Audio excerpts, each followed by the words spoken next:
Hola chiquillos, buenos días o buenas tardes. Les voy a enviar ahora el cierre del trabajo que habíamos estado haciendo acerca de los mapas conceptuales y les voy a recordar algunas cosas que son esenciales, ¿verdad? Que los mapas conceptuales tienen como utilidad ayudarnos a organizar la información y disponer de ella de la forma más rápida posible. Para eso, nosotros primer paso que tenemos que hacer es buscar la información pertinente y buscarla y seleccionarla. Luego, leerla y buscar los conceptos y los subconceptos, organizar nuestra información. Y a partir de eso podemos graficar a través de los mapas conceptuales. Yo aquí les voy a mostrar un video muy simple para que nosotros sinteticemos lo que habíamos estado haciendo y a lo que deberíamos llegar. Mapas conceptuales. ¿Un mapa qué? Un mapa conceptual es una herramienta gráfica flexible y fácil de usar, que nos ayudará a estudiar. Además, organiza, repasa y fija los conocimientos adquiridos. Para realizarlo, debes seguir 3 sencillos pasos. El primero, leer detalladamente el texto. El segundo, identificar y subrayar las ideas principales. Y el tercero, ordenar las ideas por niveles, de más generales a más específicas. Recuerda utilizar colores, líneas y flechas para ayudarte. Y ahora, unos ejemplos de los diferentes mapas conceptuales que podéis confeccionar. El mapa jerárquico se organiza a partir de un concepto clave colocado en la parte superior del mapa. De él salen los elementos que lo componen en orden de importancia. El mapa de araña se caracteriza por presentar la palabra clave en el centro. A su alrededor se colocarán las palabras que derivan de ella, formando una figura parecida a las patas de una araña.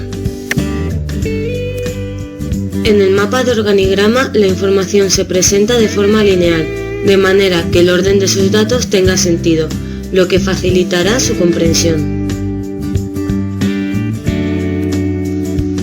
Un mapa de paisaje se confecciona tomando como punto inicial un espacio real o ficticio. Así, la información será organizada de acuerdo a la imagen que se quiere formar.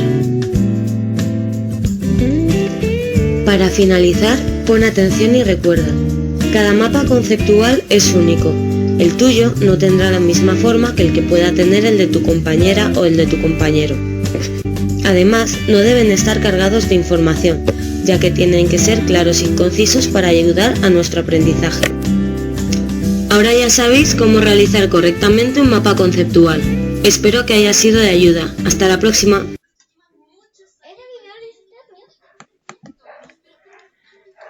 La idea es que con la información que nosotros tenemos y con los pasos que nosotros seguimos podamos llegar a este tipo de mapas. ¿Bien? Y vamos viendo entonces que este mapa conceptual es evolución de la ingeniería, ¿sí? Y parte desde la prehistoria, donde los seres humanos eran nómades y no hay mayores inventos conocidos que las puntas, ¿cierto?, de piedra, algún tipo de lanza. Sin embargo, aquí nosotros vemos gráficamente que de nómades, porque la flecha así lo indica, pasan a ser sedentarios. Y con el sedentarismo, todo lo que nosotros vemos acá. La escritura, que da inicio a la historia. Los primeros ingenieros fueron arquitectos, ya nos entrega otro dato, ¿cierto? Aparte de todos los demás.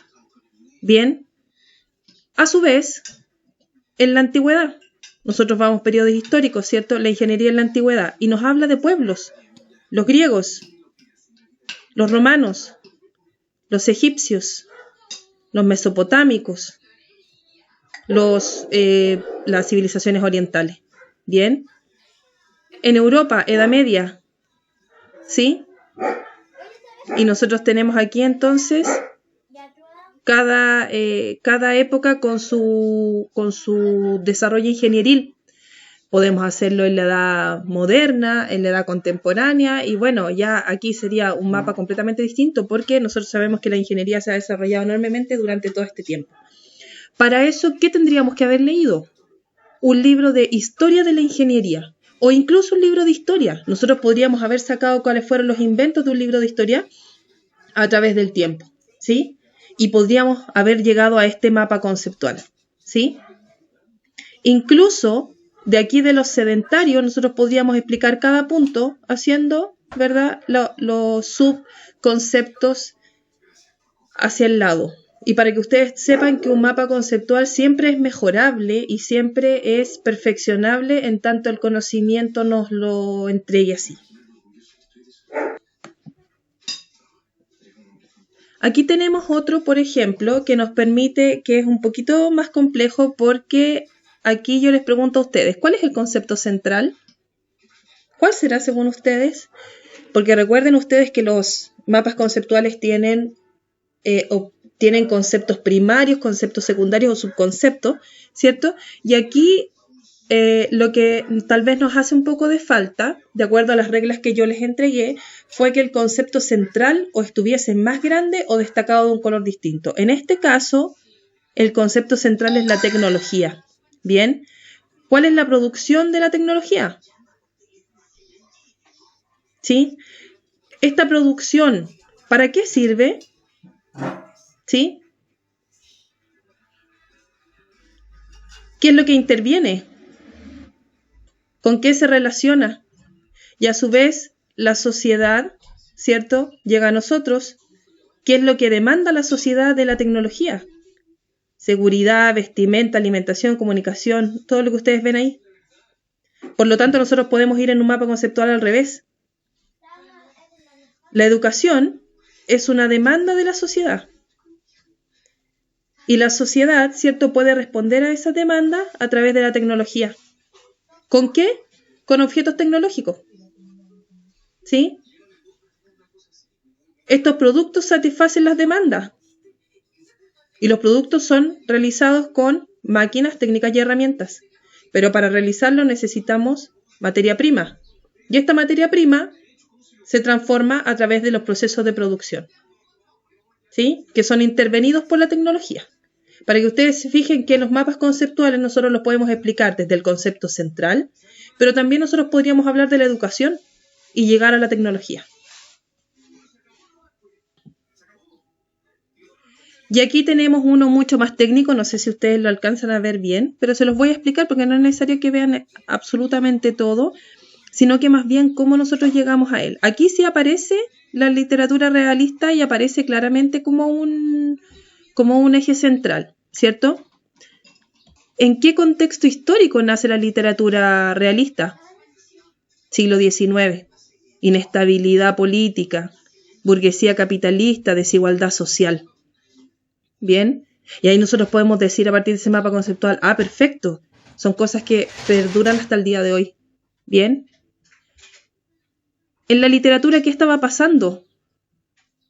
Hay un cambio, porque de la fantasía o del ideal caballeresco, nosotros pasamos a una realidad cotidiana, a lo que nosotros podemos ver. Ya no leemos de reyes, de príncipes, sino que de lo que vivimos nosotros. Interesante, dice uno, porque ¿qué puedo leer para entender eso? De la época. A Benito Pérez Galdós. ¿Sí? Podemos leer a Juan Valera. Podemos leer a Leopoldo. Y nos da los ejemplos incluso. Entonces nosotros decimos, a partir de esos libros, nosotros podríamos encontrar ejemplos de la realidad inmediata y cotidiana. ¿Sí? Y nos demuestran que en el mundo había inestabilidad política y aparecía la desigualdad social. ¿Sí? Pero ¿qué voy a encontrar en estos autores? La siguiente característica: nuevas técnicas de observación. Las costumbres pasan a ser relevantes, las costumbres de la época. Los personajes representan mucho cómo están, cómo se sienten, cómo viven, cómo se expresan, cuáles son sus emociones. Pero también estos autores a través de esos personajes buscan denunciar lo que estaba pasando. Además, ¿cierto?, es una escritura de protesta, ¿verdad? Pero no siempre fue así, todas las etapas iguales. Tenemos el prerrealismo, el realismo, y bueno, hasta no lo alcanzan a ver ahí en la pantalla, pero aparece el naturalismo, ¿cierto? ¿Basado en qué pensamientos filosóficos? El positivismo. El positivismo es una corriente que solo valora aquello que se puede comprobar. ¿Sí? El determinismo. El ser humano está determinado por su medio ambiente y por su genética. Si yo tengo un padre alcohólico, podría ser alcohólico. Si yo vivo en un ambiente de pobreza, es muy difícil que yo salga de ahí. Chiquillos, de todas maneras, quiero decirles que esto era lo que pensaban aquellos autores. No es lo que hoy día nos promueve la sociedad. ¿Sí? Entonces, el marxismo, ¿verdad? Por ende, este mapa conceptual nos habla acerca de la literatura realista, nos propone, y nosotros incluso antes de leer los libros que se nos proponen acá, por ejemplo, Fortunato y Jacinta, Misericordia, Nazarín, Juanita la Larga, etcétera, ¿cierto? La Regente, nosotros ya sabemos qué es lo que vamos a encontrar aquí. No vamos a encontrar fantasía, ni duendes, ni ninguna de esas cosas. Vamos a encontrar, ¿cierto? Relatos que en una época histórica donde se comienza a hablar de la desigualdad social, nosotros vamos a tener personajes que hablan acerca de su vida cotidiana y que además nosotros vamos a encontrar extensos párrafos acerca de las costumbres de la época, vamos a encontrar denuncia social acerca de los malos tratos de la época o de la mala vida que llevaba la gente en esa época y personajes que son muy emocionales, ¿cierto? Entonces este mapa conceptual nos demuestra que efectivamente nosotros, incluso antes de leer estos libros, podríamos saber acerca de ellos buscando un mapa conceptual. Por lo tanto, no es solo, chiquillos, lo que yo les digo acerca de cómo yo hago un mapa conceptual, sino que también, en mi caso, ustedes sabrán que yo no hice ninguno de estos mapas que les estoy mostrando, cómo estos nos sirven para entender ciertas realidades, que entonces nosotros buscamos un mapa conceptual, por ejemplo, de lo que nosotros vamos a empezar a ver más adelante, que es la Guerra Fría en Chile, porque nuestro taller va acerca de Chile actual, y uno puede buscar un mapa conceptual y decir, ok, a esto me voy a enfrentar. Son materiales que, si bien nosotros podemos construir, también podemos consultarlo para apoyar ciertas cosas que nosotros sabemos. ¿Bien?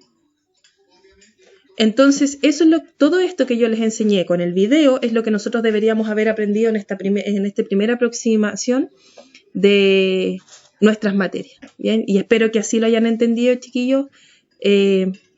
La utilidad del mapa conceptual como una herramienta básica para el estudio de la historia.